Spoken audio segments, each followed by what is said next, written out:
Our planet belongs to a solar system which is one of around 200 billion others in the Milky Way galaxy. How many galaxies there are in the universe, no one knows, but it's safe to assume that they number in their billions. Where once we thought ourselves to be the center of all things, we now realize that our planet is just a tiny speck in a universe so large that we can barely comprehend it.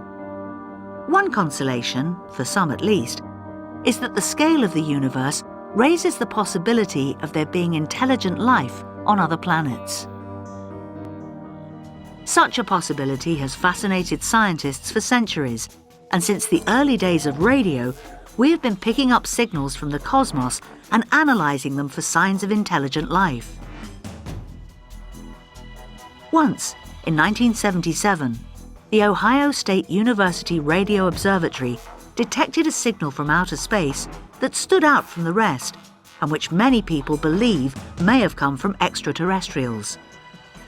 When the astronomer Dr. Jerry Eman first saw the signals presented as data on a printout, he wrote one word in the margin. Afterwards, scientists repeatedly searched the same patch of sky, hoping to see further signs of the WOW signal, as it became known, but nothing was ever found. The search, however, continues. This is the Arecibo Observatory in Puerto Rico. With an antenna over 300 meters in diameter, it is the largest radio telescope in the world.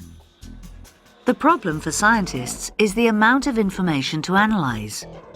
The receiver picks up hundreds of thousands of radio signals per second, and the computing power needed to read each signal is far beyond the capabilities of any individual machine. It seemed an impossible task until 1999, when the SETI at Home project began. SETI at Home uses the ordinary desktop computers of millions of volunteers to analyze every piece of data from the Arecibo Observatory.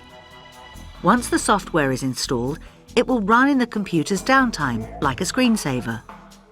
This means that anyone with a computer can take part in the search for alien life without actually having to do anything themselves. Volunteers are sent a piece of data from a small patch of sky. Their computers then spend a few days, during the times when they're not using it, analyzing the radio signals from that data, looking for anything that could be evidence of intelligent life. The results are sent back to a research institute in California. Then the data from a different patch of sky is sent, and the process begins again. In this way, millions of people are helping scientists to achieve the impossible dream of reading the universe. The volunteers' names are attached to each piece of data, so if signs of life do emerge in a patch of sky analysed by your computer, you will forever be associated with the first contact with aliens.